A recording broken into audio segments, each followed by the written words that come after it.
Hello friends, how are you. उम्मीद करता हूँ आप सब खैर खैरियत से होंगे। आज अपनी एक नई वीडियो के साथ आपकी खिदमत में हाजिर हुआ हूँ। अपनी वीडियो का आगाज़ एक प्यारी सी हदीस के साथ करूँगा। हजूर पाक सल्लल्लाहु अलैहि वसल्लम ने इरशाद फरमाया कि मेरी उम्मत सारी इंसान के जिस्म के मानद है। जैसे कि जिस्म में किसी जगह पे दर्द होता है तो पूरा जिस्म अनकंफर्टेबल हो जाता है। आज मैं अपनी वीडियो का आगाज़ करूँगा जो पाकिस्तान में हालिया जो डिज़ास्टर आया है, जो सैलाब आया है, उसके ऊपर जो नुकसानात हुए हैं, उसके ऊपर मईशत पे क्या फ़र्क पड़ेगा और लोग जो बेघर हुए हैं इस टाइम लोगों की क्या सूरत हाल है, उसके ऊपर बात करूँगा। आप अपनी वीडियो का आगाज़ करूँगा जो इस टाइम जो सबसे ज़्यादा सैलाब आया है और सबसे ज़्यादा नुकसानात हुआ है वो है जी सिंध। और सेकंड नंबर पे जो सबसे ज़्यादा नुकसानात हुआ है वहाँ वो है बलूचिस्तान। और थर्ड नंबर पे जो सबसे ज़्यादा नुकसानात हुआ है वो है जी जनूबी पंजाब। और यहाँ पर बात करेंगे सबसे पहले सिंध के अंदर।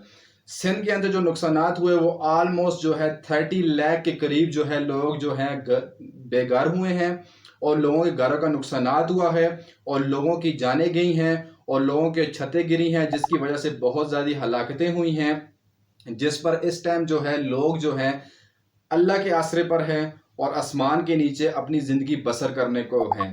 यहाँ पर मैं आपको ये बताना चाह रहा हूँ इस टाइम कोई भी उनका मददगार नहीं है।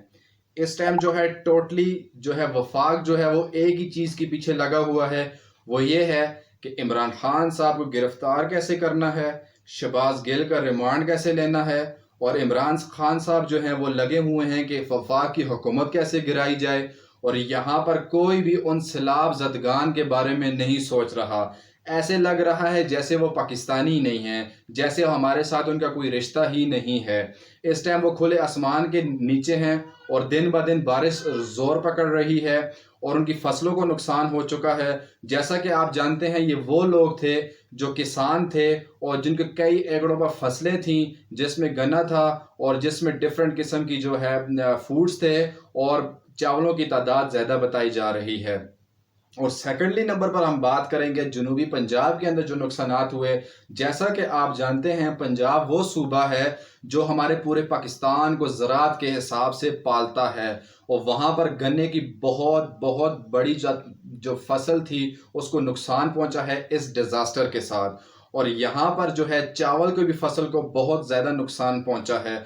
इसका फ़र्क मैं आपको ये बताना चाह रहा हूँ, इसका जो फ़र्क है, इसका जो बोझ है वो मईशत पे भी पड़ेगा, ठीक है। और चीनी की जो कीमत है वो भी बढ़ेगी और इसके साथ साथ अशिया खुर्दनोश की जितनी चीज़ें भी हैं उन पर टैक्स बहुत ज़्यादा आएगा, क्योंकि उनकी किल्लत हो जाएगी। क्योंकि इस टाइम 2010 के बाद ये जो सैलाब है ये तारीख़ का सबसे बदतरीन सैलाब कहा गया है इसको।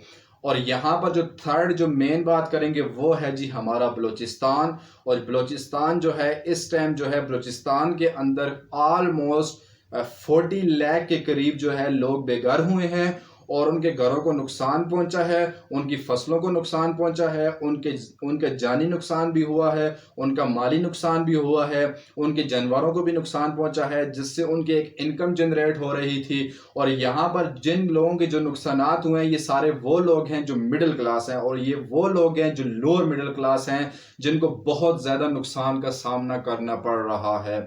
आज में मुराद अली शाह साहब जो सिंध के जो है सीएम हैं, उनका मैंने एक ट्वीट सुना। उन्होंने कहा कि मुझे इस टाइम 25 लाख खैमों की बहुत अशद ज़रूरत है और मैंने 10 लाख के करीब खैमे लगा दिए हैं। मैं इनसे ये सवाल करना चाहता हूँ कि आपकी हुकूमत जो है 1975 के बाद से लेकर अभी तक सिंध के अंदर जो है आपकी हुकूमत है, आपने क्या डेवलपमेंट्स की। इवन कि कराची एक ऐसा शहर है जो इंडस्ट्री के हिसाब से जो है हमारे पूरे पाकिस्तान को वो पालता है, ठीक है। और हमारे पूरे पाकिस्तान को पालने वाला है, ये हमारा पुराना दारुल खलाफा भी होता था। इस टाइम सिंध की हालत और कराची की हालत बदतरीन है, ठीक है। लोग जो हैं बिल्कुल बेयारो मददगार हैं, उनका अल्लाह के सिवा कोई भी इस टाइम आसरा नहीं है। यहाँ पर जो है सियासी लोग जो हैं वो एक दूसरे के गठजोड़ में लगे हुए हैं। ये पीडीएम वाले जो है दिन रात यही सोच रहे हैं किस तरह इमरान खान साहब को नाअहल करवाया जाए। मैं आपको यहाँ पर ये बताना चाह रहा हूँ, आप लोगों ने जो है बादशाह बनना बहुत ही आसान है। यहाँ पर मैं जो है इस वीडियो के साथ एक कॉल को मैं जोड़ूंगा। हज़रत उमर रज़ी अल्लाह तआला अन्हु की खिलाफत का आपको पता है 6 लाख मुरब्बा मील पर उन्होंने खिलाफत خلافت کی، اس خلافت کے اندر ان کا ایک قول ہے، وہ فرماتے تھے اگر میری خلافت میں اگر ایک کتا بھی بھوک سے مر گیا تو کل کو میں اللہ کو کیا جواب دوں گا۔ اپنی بات کو مختصر کرتے ہوئے آپ کو یہ بتانا چاہ رہا ہوں، جب ان کی شہادت ہوئی، شہادت کے بعد جو ہے ہر صحابی کی خواہش تھی کہ ہمیں حضرت عمر رضی اللہ تعالیٰ عنہ جو ہے ہمیں خواب میں آئیں اور ہمیں بتائیں کہ ان کا مقام کیسا ہوگا۔ ہر صحابی کی خواہش تھی، لیکن وہ 2 سال کے بعد اپنے بیٹے کی خواب میں آئے، اور خواب میں جیسے ایک بندہ ہوتا ہے، جیسے فریش ہو کے ایک واش روم کے اندر سے نکلتا ہے، فریش ہو کے اس کے جسم پر جو ہے اوس کے قطرے ہوتے ہیں، پانی کے قطرے ہوتے ہیں اور باہر نکلتا ہے، اسی طرح ہی وہ اپنے بیٹے کے پاس آئے، اسی طرح فریش ہوئے تو حضرت عبداللہ بن عمر رضی اللہ تعالیٰ عنہ نے ان سے پوچھا کہ ہے بابا آپ کا بتائیں آپ کے ساتھ کیا معاملہ ہوا؟ تو حضرت عمر رضی اللہ تعالیٰ عنہ مسکرائے اور بہت زیادہ جو ہے ڈر کی حالت میں تھے۔ انہوں نے کہا بیٹا میں ابھی اللہ کی عدالت میں حساب کتاب دے کر باہر آیا ہوں۔ حساب کتاب ان کے اعمال کا نہیں تھا، وہ تو دنیا میں ہی جنتی تھے، حساب کتاب ان کی وہ سلطنت کا تھا۔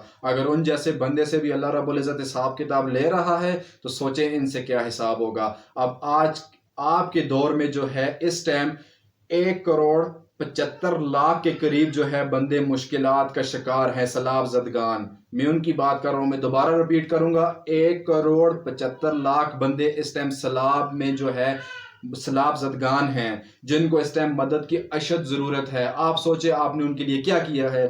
آپ ان کے لیے کم از کم سرکاری عمارتیں کھولتے، آپ ان کے لیے کم از کم سرکاری سکولوں کو کھولتے، آپ ان کے لیے کم از کم سرکاری ہاسٹلز کو کھولتے، کم از کم ان کو ایک تھوڑا سا ریلیف ملتا۔ اس ٹائم وہ کھلے آسمان کے نیچے بے یار و مددگار ہیں، ان کا اللہ کے سوا کوئی بھی مدد کرنے والا نہیں ہے۔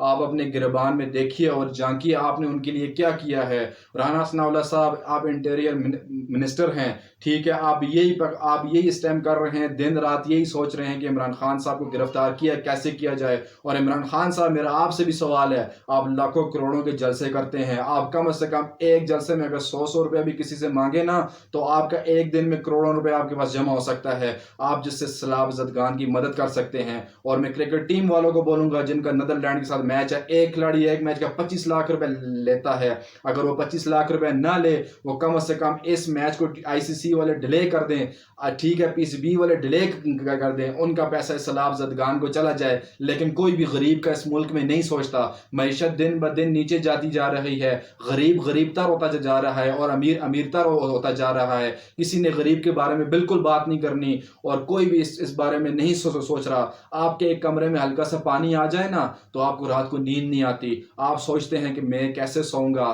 کمرے میں بدبو ہے، اسمیل ہے۔ ان کے تو پورے گھر کے گھر تباہ ہو گئے ہیں، ان کی پوری فصلیں تباہ ہو گئی ہیں۔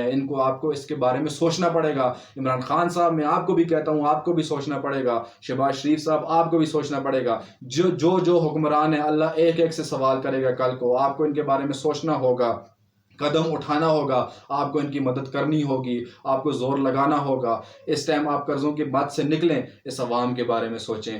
آج تک کی ویڈیو کے لیے اتنا ہی، مجھے کل تک کی ویڈیو کے لیے اجازت دیجیے گا۔ اگر آپ کو میری ویڈیو پسند آئے تو میرے چینل کو لائک کریں، سبسکرائب کریں اور آگے شیئر کریں۔ اللہ حافظ، اللہ نگہبان۔